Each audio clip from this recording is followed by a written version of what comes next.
नमस्कार, स्वागत है आप सबों का एक बार फिर से स्वच्छंद आईएएस के इस प्लेटफॉर्म पे। अ, जैसा हमने आपको बताया कि हमारे साथ हमारी पूरी टीम है, तो टीम में जो हमारे सीनियर सुपीरियर, हमारे खुद के भी जो गुरुजन हैं, सब आपके साथ आएंगे, जुड़ेंगे और आपको जो ये 80 दिन की रणनीति है, इस रणनीति के बारे में कुछ बताएंगे और जो उनका अपना विषय है, वो भी बताएंगे। तो आज हमारे साथ जो हैं, आज के इस सेशन में दिवाकर गुप्ता सर हैं, जो आपको पॉलिटी से रिलेटेड कुछ इन्फॉर्मेशंस बताएंगे और जो रणनीति है 80 दिनों की, उन पर भी बताएंगे कि कैसे तैयारी करें, कैसे प्रीलिम्स को फोकस करें, कैसे फिर मेंस के लिए आप आगे अपने को प्रिपेयर करें।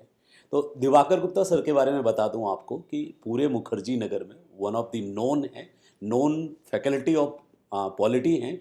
और दूसरी बात, आप में से कई उनको भली भांति जानते होंगे, तो हम चाहेंगे कि सर आए जी। धन्यवाद।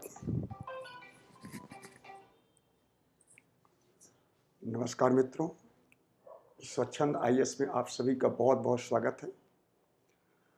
हमारे यहाँ 80 दिन का आप लोगों को क्रैश कोर्स शुरू होने जा रहा है, जो कि आप लोग सभी लोग भली बात परिचित हैं कि 30 सितंबर को 70वीं बीपीएससी का प्रारंभिक परीक्षा होने जा रहा है। ये हम लोगों ने जो क्रैश कोर्स स्टार्ट किया है, ये 80 दिवसीय है, जिसमें से पर डे 4 से 5 घंटे क्लास चलेगा और टॉपिक बाय टॉपिक, जैसे पॉलिटी हो गया, हिस्ट्री हो गया, ज्योग्राफी हो गया, इकोनॉमी हो गया, general science and science tech हो गया, इन सभी के क्लासेज भी होंगे और इसके अलावा आप लोगों के साथ टेस्ट पेपर भी होगा। टेस्ट पेपर में केवल आप लोगों को टेस्ट पेपर ही नहीं देना है, बल्कि एक एक क्वेश्चन पर आप लोगों के साथ बाकायदे डिस्कशन भी होगा कि उसका और कोई विकल्प बन सकता है। अभी मैं आप लोगों को समझाने का प्रयास करूंगा कि अगर प्रश्न को बदल दें तो विकल्प बदल सकता है, और अगर विकल्प को बदल दें तो प्रश्न का स्वरूप भी बदल सकता है। तो एक प्रश्न में प्रश्न का एक ही है, लेकिन 4 विकल्प हैं। तो अगर 4 विकल्प से एक प्रश्न है तो 4 विकल्प से 4 प्रश्न भी बनाए जा सकते हैं। ये आप लोगों को समझना है कैसे हो सकता है।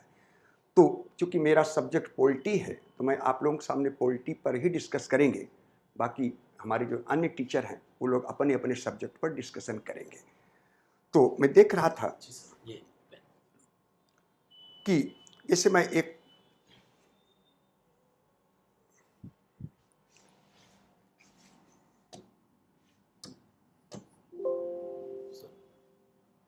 ये पेन ठीक है सर, ओके। अच्छा, छोटा कर लीजिए इसे।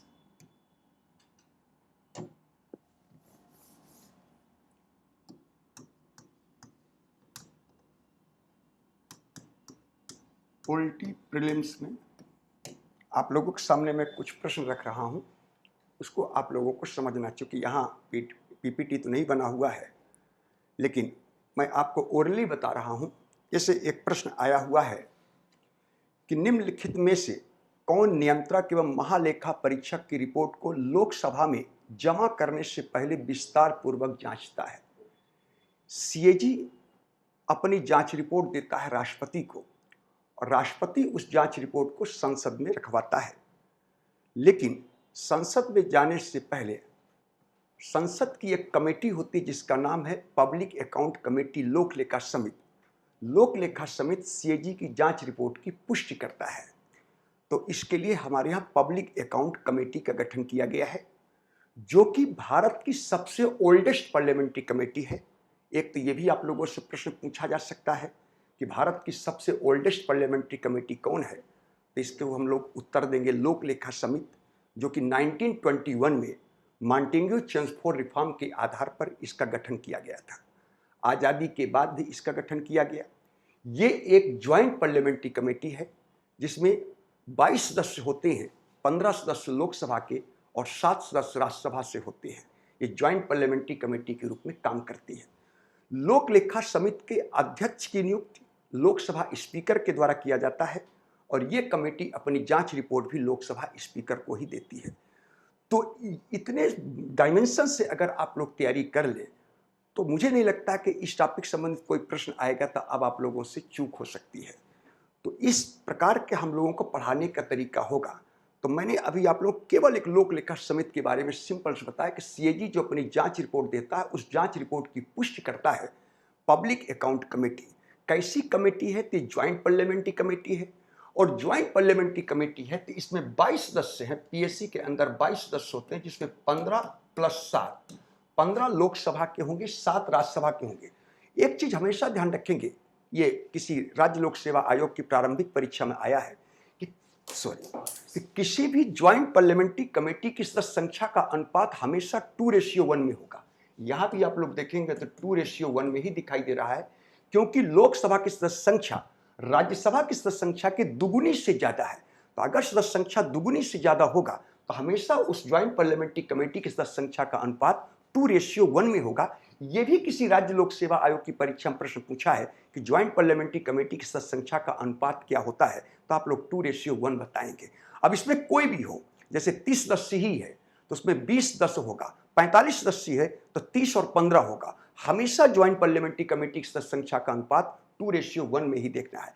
तो मैंने कहा कि भारत की सबसे ओल्डेस्ट पार्लियामेंट्री कमेटी है। थोड़ा सा हमारे यहाँ एक परंपरा कमजोर थी। ब्रिटेन में एक परंपरा थी कि लोक लेखा समिति के अध्यक्ष हमेशा अपोजिशन का ही होता था, लेकिन चूंकि हमारे यहाँ 1969 तक अपोजिशन था ही नहीं, इसलिए अपोजिशन का नेता लोक लेखा समिति का सदस्य अध्यक्ष होना कोई परंपरा नहीं थी। 1969 से पहली बार हमारे यहाँ ये व्यवस्था को भी लागू हो गया कि अब अपोजिशन का ही कोई नेता लोक लेखा समिति का हमेशा अध्यक्ष बनता है। ये 1969 से शुरुआत हो चुका है।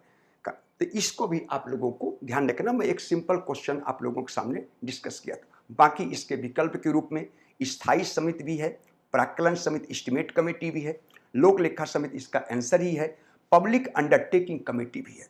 हमारे यहाँ बजट के संदर्भ में 3 पार्लियामेंट्री कमेटी है। अब मान लीजिए आप लोगों से पूछे कि बजट के संदर्भ में कितनी पार्लियामेंट्री कमेटी है, तो आप लोग बता सकते हैं कि 3 पार्लियामेंट्री कमेटी बजट के संदर्भ में है। लोक लेखा समिति बजट के संदर्भ में संसदीय समिति है। एस्टिमेट कमेटी, प्राक्कलन समिति या अनुमान समिति को ही बजट के संदर्भ में पार्लियामेंट्री कमेटी के नाम से ही जाना जाता है।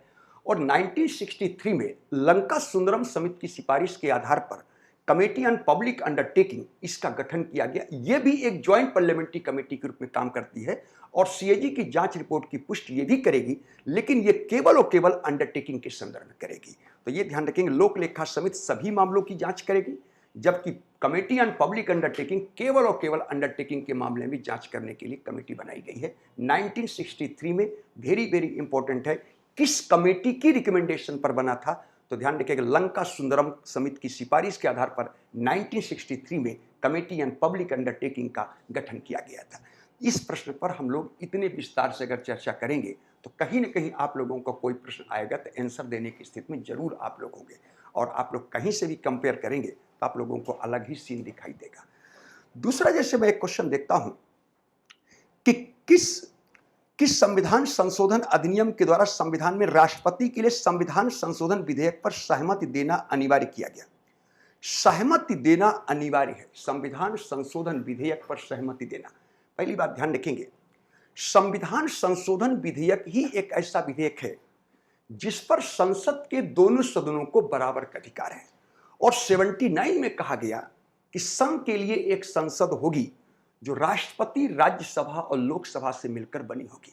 संसद किन किन निकायों से मिलकर बना है, यह भी आप लोगों से प्रीलिम से क्वेश्चन पूछा गया है। बड़ा सटीक जवाब आप दे सकते हैं, राष्ट्रपति, राज्यसभा और लोकसभा से मिलकर संघ की संसद का गठन किया जाता है। राष्ट्रपति न तो संसद का सदस्य और न ही गतिविधियों में भाग लेता, इसके बावजूद भी राष्ट्रपति संसद का अभिन्न अंग प्रधान है। दूसरा प्रश्न भी आप लोगों से पूछा गया है कि संसद का प्रधान कौन है, तो राष्ट्रपति है। तो अगर संसद के दोनों सदनों के द्वारा संविधान संशोधन विधेयक पास हो गया तो इसका मतलब है कि 2:1, 2 और 1 से ये विधेयक पास हो चुका है, तो राष्ट्रपति की स्वीकृति केवल एक औपचारिकता बन जाती है। इसलिए राष्ट्रपति को सहमति देना अनिवार्य बनाया गया। इसलिए यूपीएससी में प्रश्न पूछा गया है कि किस विधेयक पर राष्ट्रपति अपनी स्वीकृति देने से रोक नहीं सकता, तो आप लोग ध्यान रखिएगा संविधान संशोधन विधेयक ही बताइएगा, न कि मनी बिल बताइएगा। मनी बिल पर राष्ट्रपति ये देखता है कि 75 दिन पूरा होने वाला है कि नहीं। 75 दिन से पहले अगर मनी बिल पास हो गया है तो उसको कुछ दिन के लिए रोका जा सकता है। लेकिन the provisional collection of taxes act 1931 में प्रावधान है कि जिस दिन बजट पेश होगा उसके 75 दिन के अंदर, वेरी वेरी इंपॉर्टेंट फैक्ट्स है, 75 डेज के अंदर राष्ट्रपति को वित्त विधेयक पास होना अनिवार्य बताया गया है। तो 75 दिन के अंदर वो अपनी स्वीकृति देगा ही, लेकिन स्वीकृति देने से रोक नहीं सकता, ऐसा कुछ प्रोविजन नहीं है। एकमात्र विधेयक है जिस पर राष्ट्रपति अपनी स्वीकृति देने से रोक नहीं सकता, वह कॉन्स्टिट्यूशनल अमेंडमेंट बिल कहलाता है। और इस पर कोई ज्वाइंट सिटिंग का प्रावधान नहीं है, ध्यान रखिएगा। संयुक्त बैठक बुलाने का कोई प्रावधान नहीं है। किसमें? संविधान संशोधन विधेयक में, क्योंकि संसद के दोनों सदनों को बराबर का अधिकार दिया गया, इसलिए संयुक्त बैठक भी इसमें नहीं बुलाया जा सकता है। तो ऐसे प्रश्न अगर आएंगे तो आप लोगों से सारा जवाब आप लोग दे सकते हैं। कन्फर्म हुआ? तो ये भी आप लोगों से प्रश्न पूछा जा सकता है। एक प्रश्न और मैं डिस्कस देख रहा हूं कि निम्नलिखित संसदीय समितियों को उनके निर्माण के क्रमानुसार लगाएं। बहुत अच्छा क्वेश्चन बनाया गया है। संसदीय समितियों को एक निर्माण के आधार पर आपको क्रम में बताना है। अगर इस प्रश्न का जवाब आप तभी दे सकते हैं जब आपको डेट बाय डेट याद होगा कि किस तारीख को किस सन में ये कमेटी गठित हुई है। तो पहला आ रहा है प्राक्कलन समिति, एस्टिमेट कमेटी, फिर आता है डिपार्टमेंटल कमेटी, विभागीय समिति, फिर आता है लोक लेखा समिति, और चौथा विकल्प हमारे पास है लोक उपक्रम संबंधी समिति। अब इसका सही जवाब आपको देना है तो इसके लिए आपको डेट याद रखना पड़ेगा, सन याद रखना पड़ेगा। तो प्राक्कलन समिति 1950 में गठित किया गया। प्राक्कलन समिति का गठन 1950 में किया गया। विभागीय समिति का गठन 1993 में किया गया। 1993 में 17 डिपार्टमेंटल कमेटी का गठन किया गया। उस समय देश के प्रधानमंत्री पीवी नरसिम्हा राव थे। और वर्तमान में डिपार्टमेंटल कमेटी की संख्या 24 हो चुकी है। ध्यान रखिएगा, वर्तमान में ये 24 है, लेकिन जिस समय इसका गठन किया गया था उस समय इसकी संख्या 17 थी। 1993 में किया गया था, उस समय देश के प्रधानमंत्री पीवी नरसिम्हा राव साहब थे। तीसरा आता लोक लेखा समिति। अभी जस्ट मैंने बोला सबसे ओल्डेस्ट, सबसे पुरानी संसदीय समिति 1921 में इसका गठन किया गया, और कमेटी ऑन पब्लिक अंडरटेकिंग 1963 में गठित किया गया। इसका मतलब 3, 1, 4 और 2, ये इसका आंसर आप लोगों का बनेगा। ठीक है। दूसरा एक और यहाँ प्रश्न जानने के लायक है कि अभी मैंने कहा सबसे ओल्डेस्ट पार्लियामेंट्री कमेटी, तो आपने कहा लोक लेखा समिति। तो सबसे बड़ी पार्लियामेंट्री कमेटी, सबसे लार्जेस्ट पार्लियामेंट्री कमेटी कौन है? तो आप लोग एस्टीमेट कमेटी को बताएंगे। 30 सदस्य होता है, और 30 के 30 सदस्य लोकसभा से होते हैं। ये ज्वाइंट पार्लियामेंट्री कमेटी नहीं है, बल्कि एक सेपरेट पार्लियामेंट्री कमेटी है। ऐसा इसलिए कि बजट एक पूर्वानुमान है। बजट, हम लोग कहते हैं कि बजट एक पूर्वानुमान है, इसलिए अनुमान समिति में सारे के सारे मेंबर लोकसभा के होंगे, क्योंकि बजट पर वर्चस्व लोकसभा का है, इसलिए अनुमान समिति के सारे मेंबर लोकसभा के बनाए गए हैं। ये ध्यान रखिएगा। सबसे लार्जेस्ट, सबसे बड़ी संसदीय समिति भारत की है वो है एस्टीमेट कमेटी, और 30 सदस्य हैं, और 30 के 30 मेंबर लोकसभा के होंगे। बाकी लोक लेखा समिति, कमेटी ऑन पब्लिक अंडरटेकिंग, ये सारे की सारी समितियां ज्वाइंट पार्लियामेंट्री कमेटी के रूप में काम करती हैं। तो ये भी आप लोगों को जानना बहुत जरूरी है। एक क्वेश्चन और हम देख रहे हैं लोकल एडमिनिस्ट्रेशन से, स्थानीय सरकार की बात करें। स्थानीय सरकार की त्रिस्तरीय प्रणाली में शामिल नहीं है। सभी लोग जानते हैं कि 73वां संविधान संशोधन अधिनियम 1993, जो ये एक्चुअल इसका डेट है 24 अप्रैल 1993 को 73वां संविधान संशोधन अधिनियम लागू हुआ। इसलिए पहला प्रश्न तो ये जानना जरूरी है कि हमारे देश में राष्ट्रीय पंचायती राज दिवस मनाया जाता है।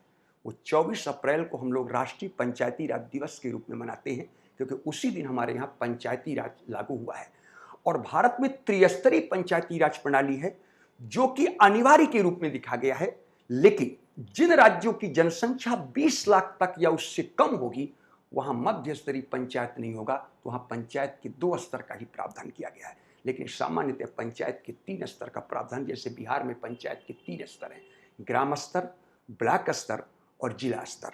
नाम भिन्न भिन्न हो सकता है, तो यहाँ पंचायत समिति नाम दिया गया है मध्य स्तर को, ग्राम पंचायत जो ग्राम स्तर पर होता है, जिला स्तर पर जिला परिषद होता है। ग्राम समिति पंचायत का पार्ट नहीं है, ध्यान रखिएगा। ग्राम समिति यानी ग्राम सभा की बात कर रहे हैं, जो उस गांव की मतदाता सूची में सूचीबद्ध व्यक्तियों के समूह को ग्राम सभा कहते हैं। ग्राम सभा वहां की विधायिका है, जबकि पंचायत वहां की कार्यपालिका के रूप में देखा जाता है। तो ये आप लोग देखेंगे ग्राम समिति जो है ये पंचायत का पार्ट के रूप में नहीं दिखाई देगा। कन्फर्म हुआ। एक क्वेश्चन और मैं देख रहा हूं, आजकल बड़ा चर्चा का विषय है, किस पार्टी को राष्ट्रीय पार्टी के रूप में दर्जा दिया जाता है, किसको क्षेत्रीय पार्टी के रूप में दर्जा दिया जाता है। तो ये प्रश्न आया है। भारतीय निर्वाचन आयोग के अनुसार एक राष्ट्रीय दल के रूप में मान्य होने के लिए एक राजनीतिक दल का कितने राज्यों में मान्यता प्राप्त राजनीतिक दल के रूप में होना अनिवार्य। कितने राज्यों में मान्यता प्राप्त राजनीतिक दल, थोड़ा सा क्वेश्चन में प्रॉब्लम है। कितने राज्यों में वो क्षेत्रीय दल के रूप में मान्यता प्राप्त है। तो जिस पॉलिटिकल पार्टी को कम से कम 4 राज्यों में रीजनल पार्टी का दर्जा प्राप्त है, उस पॉलिटिकल पार्टी को इलेक्शन कमीशन भारत सरकार राष्ट्रीय पार्टी के रूप में दर्जा देता है। तो कम से कम 4 राज्यों की रीजनल पार्टी यदि है कोई, तो उसको राष्ट्रीय पार्टी के रूप में दर्जा दिया जा सकता है। जैसे सबसे लेटेस्ट राष्ट्रीय पार्टी के रूप में जो दर्जा अभी मिला है वो आम आदमी पार्टी को मिला है, क्योंकि वो इन प्रेजेंट टाइम 4 राज्यों की रीजनल पार्टी के रूप में मान्यता प्राप्त कर चुका है। इसलिए उसको अब राष्ट्रीय पार्टी के रूप में दर्जा दे दिया गया और उसका चुनाव चिन्ह झाड़ू बताया गया है। आप लोग सभी लोग जानते हैं कि उसका चुनाव चिन्ह झाड़ू है। तो ऐसे प्रश्न अगर आते हैं, एक प्रश्न बहुत सुंदर और है जो आप लोगों से बार बार क्वेश्चन पूछता है, मेरे से क्लास में भी लोग पूछता है। अभी जस्ट मेरे से एक दिन क्लास में लड़का पूछ रहा था कि सर मंत्रिपरिषद का आकार तय है कि मंत्रिमंडल के सदस्यों का आकार तय है। पहली बात ध्यान रखेंगे, हमारे इंडियन कॉन्स्टिट्यूशन में काउंसिल ऑफ मिनिस्टर शब्द का ही उपयोग किया गया है। चाहे 74 आर्टिकल को पढ़े, चाहे 75 आर्टिकल को पढ़े, चाहे 78 को पढ़े, यहाँ काउंसिल ऑफ मिनिस्टर ही लिखा है। 91वां संविधान संशोधन अधिनियम 2003 में मंत्रिपरिषद का आकार निम्न सदन का 15% कहा गया है। निम्न सदन का 15% मंत्रिपरिषद का आकार होगा, जो कि इन प्रेजेंट टाइम 82 मंत्री बन सकते हैं। अब इसमें कितने लोकसभा से मंत्री बनाए जाएंगे, कितने राज्यसभा से मंत्री बनाए जाएंगे, ये सब प्राइम मिनिस्टर के विशेषाधिकार उसकी इच्छा पर निर्भर करता है। कितने कैबिनेट स्तर के मंत्री होंगे, कितने minister of state independent charge के होंगे, या कितने मिनिस्टर ऑफ स्टेट राज्य मंत्री होंगे, ये सब विशेषाधिकार प्राइम मिनिस्टर का है। तो हमारे संविधान में मंत्रिपरिषद का आकार तय किया गया है, ना कि मंत्रिमंडल का आकार तय किया गया है। ये 91वां संविधान संशोधन अधिनियम 2003 में अटल बिहारी वाजपेयी सरकार में ये किया गया था। तो ये भी प्रश्न आप लोगों से कई बार, बहुत पॉपुलर क्वेश्चन है, पूछा जाता है, तो ये भी आप लोगों को बताया जा सकता है। एक क्वेश्चन और पूछा गया, मौलिक अधिकार केवल भारतीय नागरिकों को उपलब्ध है। इसका मतलब कुछ अधिकार विदेशियों को ही प्राप्त है जो भारत में नागरिक नहीं है, गैर नागरिक हैं, विदेशी हैं। क्योंकि प्रत्येक नागरिक व्यक्ति होता है, लेकिन प्रत्येक व्यक्ति नागरिक नहीं होता है। अगर आप और हम भारत के नागरिक हैं तो हम लोग व्यक्ति भी हैं। तो जो अधिकार व्यक्तियों पर लागू होता है वो अधिकार नागरिकों पर तो लागू होता है, लेकिन जो अधिकार नागरिकों पर लागू होता है वो अधिकार व्यक्तियों पर लागू नहीं होगा। आपको एक नागरिक होने के नाते अनुच्छेद 15 में शिक्षा का अधिकार है, शिक्षा में आपको रिजर्वेशन की व्यवस्था, तो हम विदेशियों को रिजर्वेशन क्यों देंगे शिक्षा में। अनुच्छेद 16 में रोजगार के अवसर है, तो रोजगार के अवसर मैंने विदेशियों को तो नहीं दिया है, नहीं उनके आरक्षण की बात करेंगे। अनुच्छेद 19 में आपको विचार व्यक्त की आज़ादी है, घूमने फिरने की स्वतंत्रता है, संघ समुदाय या संघ बनाने के अधिकार है, व्यापार व्यवसाय करने की स्वतंत्रता, कहीं भी आवास बनाने की स्वतंत्रता है। ये अधिकार तो हम विदेशियों को नहीं देंगे। करना अनुच्छेद 20 वो अधिकार उनको नहीं देंगे, लेकिन अनुच्छेद 21 हमने विदेशियों को भी दिया है, 23-24 हमने विदेशियों को भी दिया है, 25 से 28 हम लोगों ने विदेशियों को भी दिया है, लेकिन 29 और 30 विदेशियों को प्राप्त नहीं है। जबकि अनुच्छेद 32 संवैधानिक उपचारों का अधिकार ये विदेशियों को भी प्राप्त है। तो कुछ अधिकार नागरिकों को भी है और कुछ अधिकार विदेशियों को, लेकिन जो अधिकार विदेशियों को प्राप्त है वो अधिकार हम भारत के नागरिक के रूप में प्राप्त किया है, लेकिन जो अधिकार एक नागरिक के रूप में हमें प्राप्त है वो अधिकार विदेशियों को प्राप्त नहीं है। तो यहाँ कितना बढ़िया क्वेश्चन पूछा गया है, तो आप भी इसको जवाब दे सकते हैं, कहीं कोई समस्या नहीं है। अगर आर्टिकल से परिचित हो गए होंगे तो ऐसे प्रश्न अगर आते हैं तो इसको हम लोगों को ध्यान रखना है। तो हम लोगों को जो प्रीलिम्स का टारगेट है 80 दिन का, वो हम लोग क्लास में कुछ बातें भी करेंगे, कुछ आप लोगों को सिलेबस के बारे में बताया जाएगा। जैसे आप लोगों से बीपीएससी में देख रहा था, 1 नेशन 1 इलेक्शन पर क्वेश्चन पूछा गया, तो बहुत सुंदर क्वेश्चन था कि अगर देश में 1 नेशन 1 इलेक्शन की बात हम लोग करते हैं कि एक देश एक चुनाव, तो कई अमेंडमेंट करना पड़ेगा, कई अनुच्छेद को संशोधन करके देखना पड़ेगा। तो कौन कौन से आर्टिकल में अमेंडमेंट करना पड़ेगा, ये आप लोगों से प्रश्न पूछा गया था। तो अनुच्छेद आप लोगों को 82 में ही अमेंडमेंट करना पड़ेगा, अनुच्छेद आपको 85 में भी अमेंडमेंट करना पड़ेगा, ठीक है। अनुच्छेद आप लोगों को 172 में भी अमेंड करना पड़ेगा, 174 में भी करना पड़ेगा। फिर उधर और सारे अनुच्छेद हैं, 356 की बात करेंगे। तो बहुत सारे ऐसे आर्टिकल जहां आपको अमेंडमेंट करने की आवश्यकता है। ऐसा प्रश्न बीपीएससी में पूछा गया है। तो इस चीज़ों को आप लोगों को ध्यान में रखना होगा। प्रीलिम्स एक ट्रिक है, प्रीलिम्स में ट्रिक के रूप में काम करता है, ठीक है, क्योंकि फैक्चुअल होता है। जो है आप लोगों को बैरेक्ट में या कॉन्स्टिट्यूशन में एज इट इज उसको ध्यान में रखना है। मेंस में थोड़ा एनालिटिकल होता है, कंसेप्चुअल होता है। प्रीलिम्स में कंसेप्चुअल के साथ साथ फैक्चुअल होता है। तो प्रीलिम्स में आप लोगों को फैक्ट्स पर विशेष ध्यान देना है, ना कि एनालिटिकल अप्रोच पर आपको जाना। अगर प्रीलिम्स में आप एनालिटिकल अप्रोच अपनाएंगे तो आपका आंसर गलत होने की गुंजाइश 100% है। इसलिए प्रीलिम्स का बेस्ट तरीका है कि आपके पास कंसेप्चुअल क्लियरिटी हो और फैक्चुअल जानकारी हो।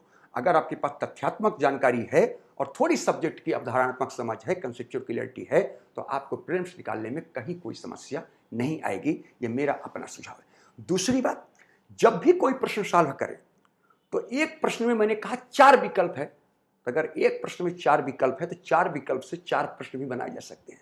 तो अगर आप एक दिन में 100 प्रश्न सॉल्व करते हैं तो आप 400 प्रश्न सॉल्व कर रहे हैं। 10 साल का आप क्वेश्चन पेपर सॉल्व कर लो, दुनिया कोई ताकत आपको प्रीलिम्स नहीं रोक सकती है। बशर्ते अगर इस ट्रिक को अपना ले तो थोड़ा सा कॉम्प्लिकेशन होगा, थोड़ा सा कठिन हो सकता है, लेकिन हम लोग उसके लिए आपके साथ मेहनत करेंगे तो आपको बहुत सरल दिखाई देगा। कुछ नहीं है, नथिंग।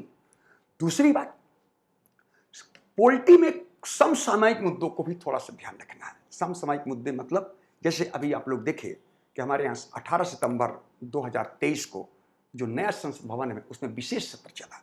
हम लोग भी अनुमान लगा रहे थे कि इस विशेष सत्र में क्या होगा। क्या वन नेशन वन इलेक्शन की बात होगी, कि वोमेन रिजर्वेशन की बात होगी, कि इंडिया ओब्लिक भारत पर बड़ा चर्चा का विषय था, क्या उस पर चर्चा होगी, या यूनिफॉर्म सिविल कोड पर कहीं कानून तो नहीं बनने जा रहा है। ये हम लोग कयास लगा रहे थे। लास्ट में पता चला कि ना, ये तो वोमेन रिजर्वेशन की बात हुआ। तो 123वां संविधान संशोधन विधेयक था जो कि महिलाओं को लोकसभा और विधानसभाओं में 1/3 सीटें रिजर्वेशन की बात किया गया।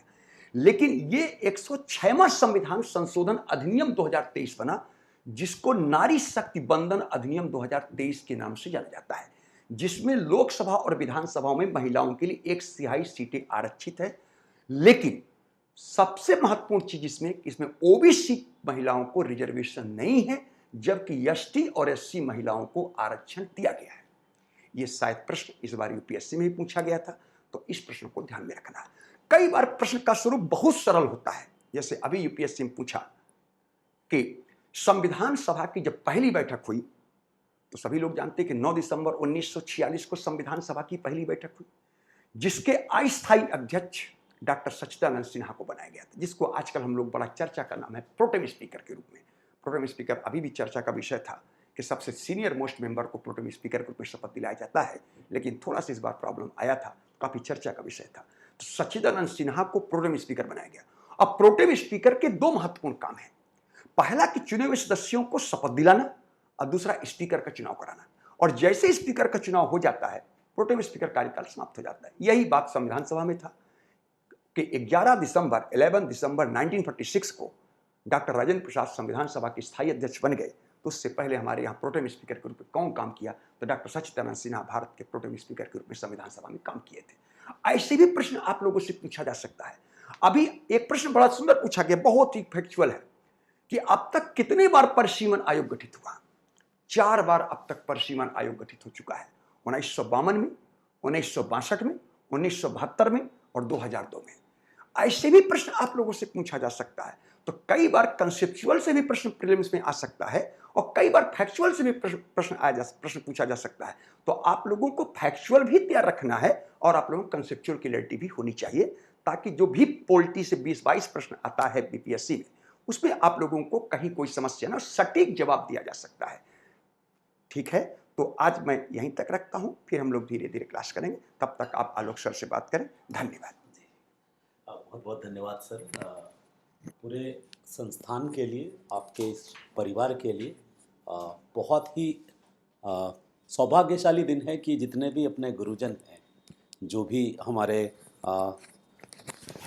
जो निर्देशन, जिनके निर्देशन में आपका ये परिवार काम करने वाला है, आपसे एक एक करके सब के सब आपको अपना आशीर्वाद देने आएंगे और आपका काम है कि इस प्लेटफॉर्म को, इस संगठन को ताकतवर बनाइए, मजबूत बनाइए, ताकि एक रीजनल फी में आपको आपकी सफलता सौंपी जा सके। थैंक यू सो मच, फिर मिलते हैं।